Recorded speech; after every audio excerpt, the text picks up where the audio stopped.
بسم اللہ الرحمن الرحیم۔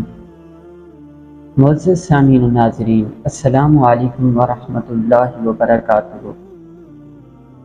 اللہم صلی علی سیدنا و مولانا محمد وعلی آل سیدنا و مولانا محمد وبارک وسلم وصلی علیہ۔ سامعین و ناظرین، آپ سن رہے ہیں پاک مسلم وائس۔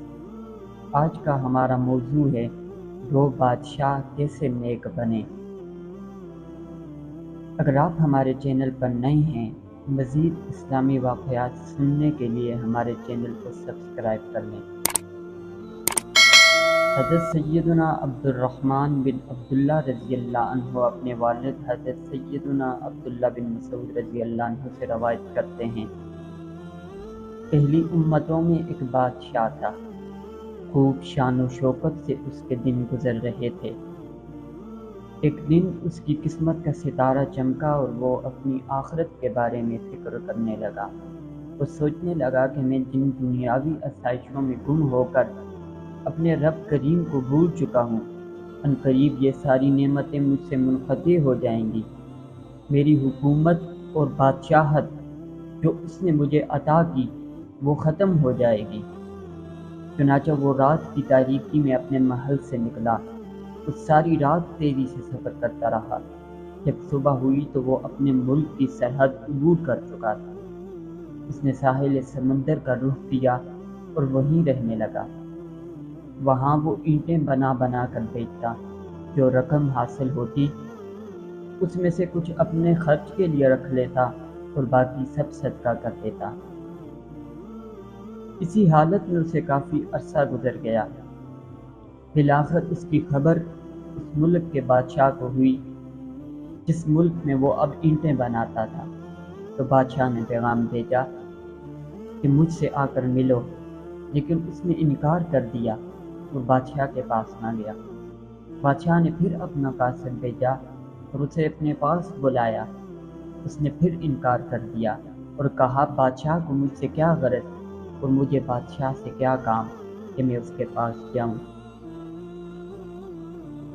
ناظرین، جب بادشاہ کو یہ بتایا گیا وہ خود گھوڑے پر سوار ہو کر ساحل سمندر پر آیا۔ جب اس نیک بادشاہ نے دیکھا کہ بادشاہ میری طرف آ رہا ہے، اس نے ایک طرف دوڑ لگا دی۔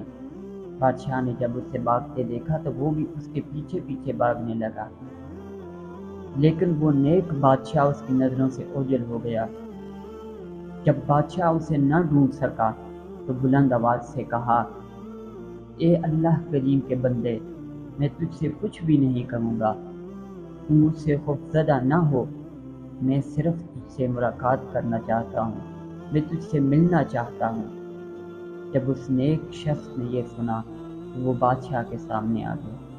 بادشاہ نے اس سے کہا کہ اللہ کریم تجھے برکتیں عطا فرمائے، تو کون ہے اور کہاں سے آیا ہے؟ اس نے اپنا نام بتایا اور کہا کہ میں کوئی عام بندہ نہیں، میں فلاں ملک کا بادشاہ تھا۔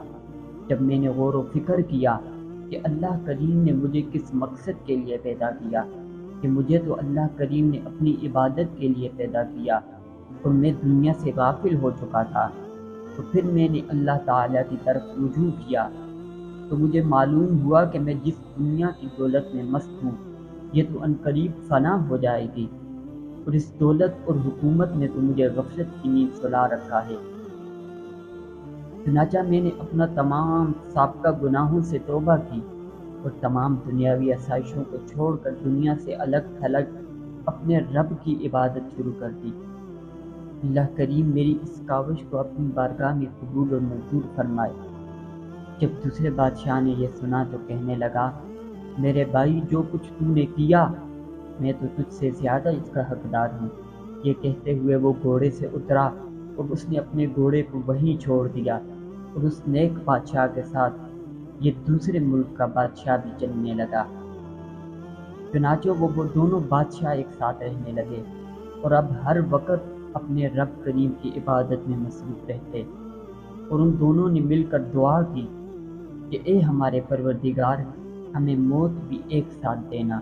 چنانچہ ان دونوں کا ایک ہی دن انتقال ہوا اور ان کی قبریں بھی ایک ساتھ ہی بنائی گئیں۔ یہ واقعہ نقل کرنے کے بعد حضرت سیدنا عبداللہ بن مسعود رضی اللہ عنہ فرماتے ہیں، اگر میں مصر میں ہوتا تو ان کی قبروں کی جو نشانیاں ہمیں اللہ کے محبوب نے بتائی ہیں، میں ان کی وجہ سے انہیں ضرور پہچان لیتا اور تمہیں وہ قبریں ضرور دکھاتا۔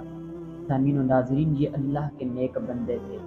اللہ کریم جسے ہدایت دینے کا ارادہ کرتا ہے اس کا دل اسلام کے لیے کھول دیتا ہے، چاہے پھر وہ بادشاہ ہو یا فقیر ہو۔ جب کسی کو ہدایت مل جاتی ہے تو پھر وہ اللہ کے رستے میں نکل جاتا ہے، اسے دنیا کی پرواہ نہیں ہوتی، اسے بادشاہت کی پرواہ نہیں ہوتی۔ اللہ کریم ہمیں بھی اپنی عبادت کرنے کی توفیق عطا فرمائے۔